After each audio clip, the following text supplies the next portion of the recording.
it's hard to know where to start, because every day this White House offers up a fresh batch of lawlessness and carelessness and mean-spiritedness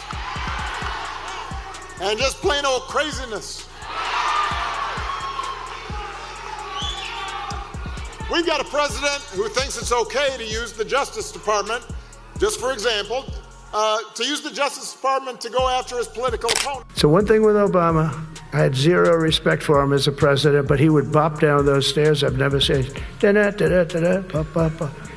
He'd go down the stairs, wouldn't hold on. I said, it's great. I don't want to do it. I guess. If you thought things couldn't possibly get any worse, just wait, because Barack Obama just roasted Donald Trump harder than a 4th of July barbecue. He went from clever jabs to straight-up savage comebacks, dropping lines like he had a mic in one hand and a spotlight in the other. Even Trump's own supporters weren't ready for the heat he was throwing. And right when you think Obama is done, something unexpected happens and the whole crowd absolutely loses it. Here's a 78-year-old billionaire who has not stopped whining about his problems since he rode down his golden escalator 9 years ago. It has been a constant stream of gripes and grievances that's actually been getting worse now that he's afraid of losing. Barack Obama finally reaches that point where he's had enough, and instead of a fight, he gives what feels like a full TED Talk with collateral damage. He's not yelling, he's not waving his arms around, he's not even breaking a sweat. He just smiles, tilts his head a little, and calmly dismantles an entire political ego like it's a flimsy IKEA shelf missing half the screws. And President Biden and Vice President Harris were down there meeting with local officials and comforting families, asking how they could help. And Donald Trump at a rally just started making up stories about the Biden administration withholding aid from Republican areas and siphoning off aid to give to undocumented immigrants. Just made the stuff up. Everybody knew it wasn't true. When did that become okay? Why would we go along with that? Just picture it. Obama, calm and collected, walking up to the podium while the crowd buzzes with energy.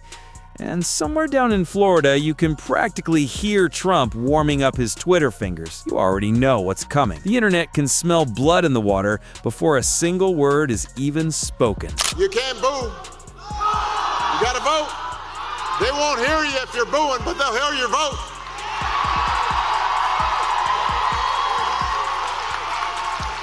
So you've got a president who replaces career prosecutors with loyalists who will do his bidding, and now he's telling them to hand over millions of taxpayer dollars that he had to pay in expenses for previously violating the law.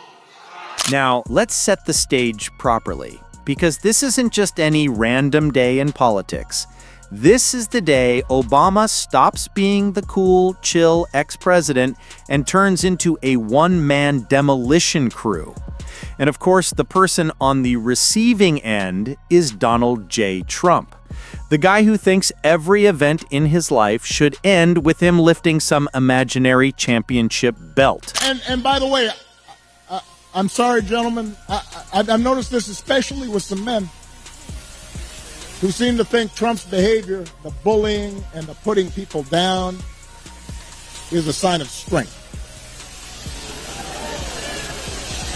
And I am here to tell you that is not what real strength is. It never has been.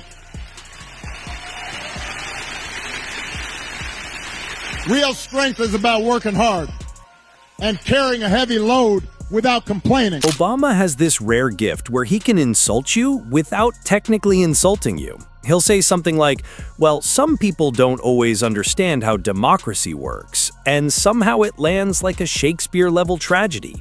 He doesn't need to name names. Everyone already knows who he's talking about. It's elegant pettiness at its finest. So when he starts talking about leadership, accountability, and maybe not tweeting unhinged thoughts at 3 a.m., the crowd laughs, not because it's a joke, but because it's the exact thing everyone's been thinking since 2016. Meanwhile, Trump is probably at one of his resorts trying to figure out why the applause isn't for him.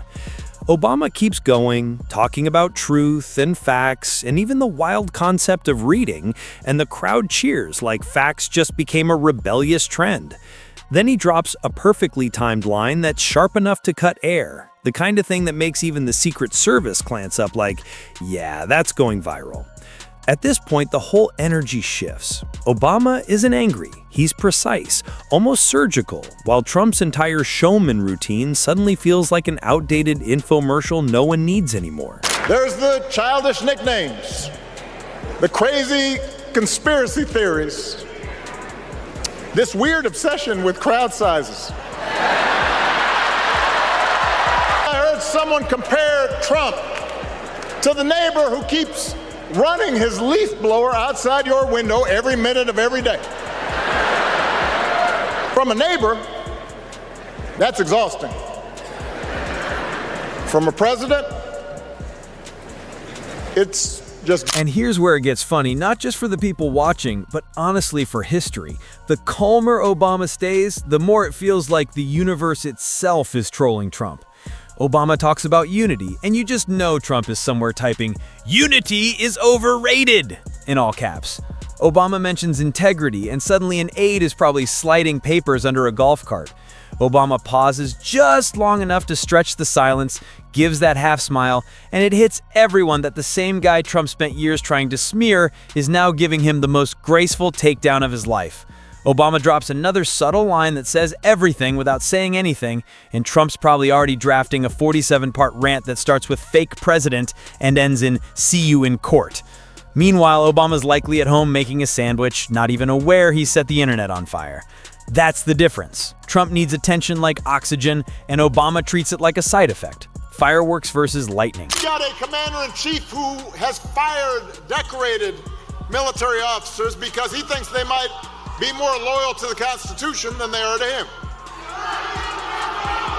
Don't boo. He's deployed the National Guard in American cities and claimed to be stopping crime waves that don't actually exist. We got masked ICE agents pulling in unmarked vans and grabbing people off the streets, including U.S. Let's take a breath. Because this isn't just about two men, it's about two completely opposite philosophies. One thinks leadership is about ratings, the other thinks it's about sentences that actually have verbs. One talks in exclamation points, the other in commas. One calls everything the best ever, while the other actually read the Constitution. The contrast is almost cinematic. As Obama keeps talking, people start realizing this isn't a comeback, it's a reminder of what real leadership looks like after you've already done it. Then Obama slides in a line about knowing what you're talking about before you talk, and the whole crowd hits that collective ooh, like they're in a courtroom after a witness drops a bomb. Somewhere in Mar-a-Lago, a Diet Coke is fizzing like it's stressed out. Headlines explode with "Obama destroys Trump," but it's not destruction by shouting, it's precision, like watching someone fold a paper airplane and hit a target miles away. If you follow regularly what is said by those who are in charge of the federal government right now, there is a weak commitment to what we understood, and not just my generation, at least since World War II, our understanding of how a liberal... And of course, Trump's response is exactly what you'd expect. A storm of posts, interviews, and statements insisting he's not bothered, which in Trump language means he's extremely bothered. It's like someone claiming they don't care while showing you a 40-minute PowerPoint about why they don't care. He goes into full defensive mode like he's doing cardio. Obama's humor is sneaky. It's not the obvious punchline, it's the implication. He doesn't even have to say Trump's name. Everyone connects the dots. It's like a roast designed by an architect, clean, structured, and built to last. Meanwhile, Obama's probably at home feeding his dog, humming, not thinking twice about it.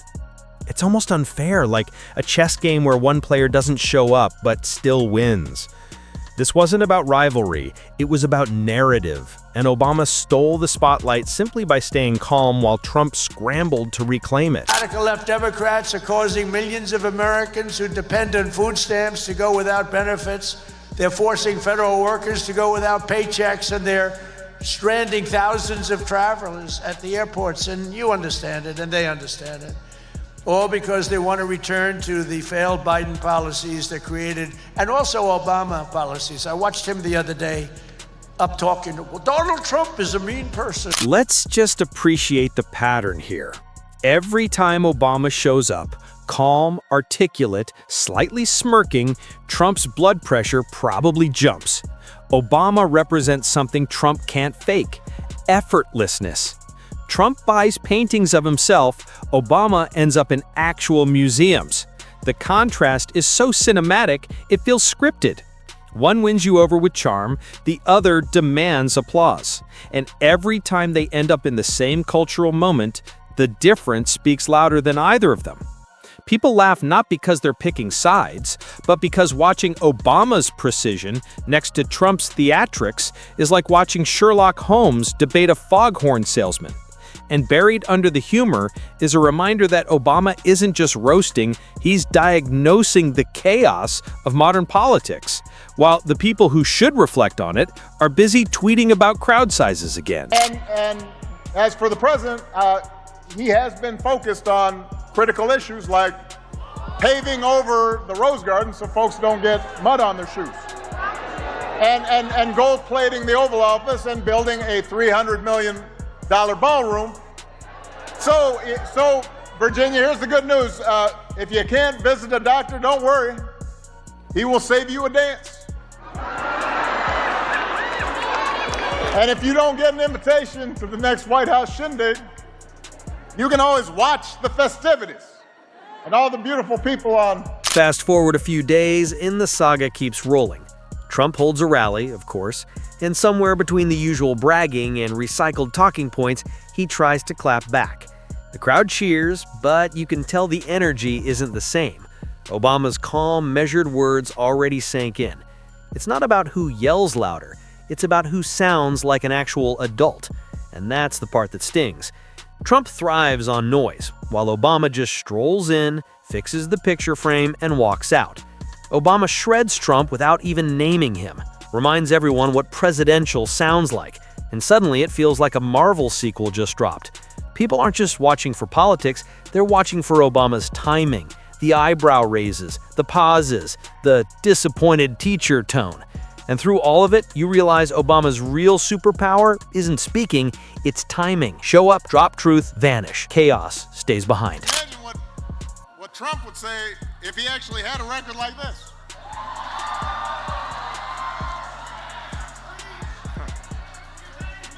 Instead of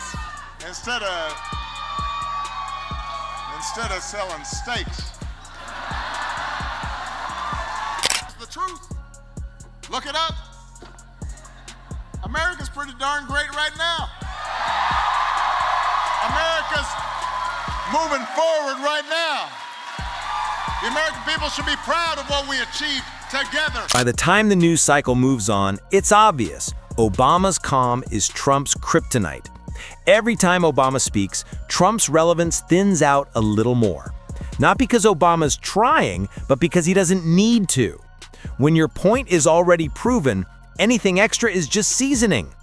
Obama's not campaigning, he's just vibing, yet he still ends up dominating the conversation. Meanwhile, Trump's strategy meetings probably include PowerPoints called "How to Clap Back Respectfully" that end in arguments about font size. One side uses nuance, the other uses noise. One uses intention, the other repetition. And when Obama drops a truth bomb wrapped in humor, it slices through everything because you can't fact-check charisma, you can't shout over credibility. It's like trying to fight smoke. So the internet replays the moment again and again, turning it into modern legend. Obama smiling, Trump scrambling, chaos versus composure in an endless loop. Years, Donald Trump did everything in his power to try to make people fear us. See, his limited, narrow view of the world made him feel threatened by the existence of two hardworking, highly educated, successful people who happen to be black. I want to know who's going to tell him that the job he's currently seeking might just be one of those black jobs. And let me tell you this, going small. And just when the hype dies down, Obama casually makes a comment about leaders who still haven't learned humility, and the crowd cracks up all over again. Another viral clip, another wave of headlines. You can practically hear Trump groaning from across the country. And honestly, it's almost tragic if it weren't so funny, because this isn't about party, it's about personality. One guy built an empire on noise, the other built a legacy on grace. When they clash, it's not a fair fight. It's ego versus elegance, volume versus velocity. Obama doesn't destroy with anger, he destroys with balance. He proves calm can be louder than chaos, humor can cut deeper than rage, and sometimes the strongest punch is a perfectly timed smirk. So yeah, if you thought things couldn't get worse for Trump, they just did. Being taken down by Obama doesn't mean being shouted at. It means being outclassed so effortlessly that all you can do is fire off another all-caps rant. And somewhere far from the noise, Obama's sipping tea, reading headlines, thinking the same thing as everyone else. He didn't even break a sweat.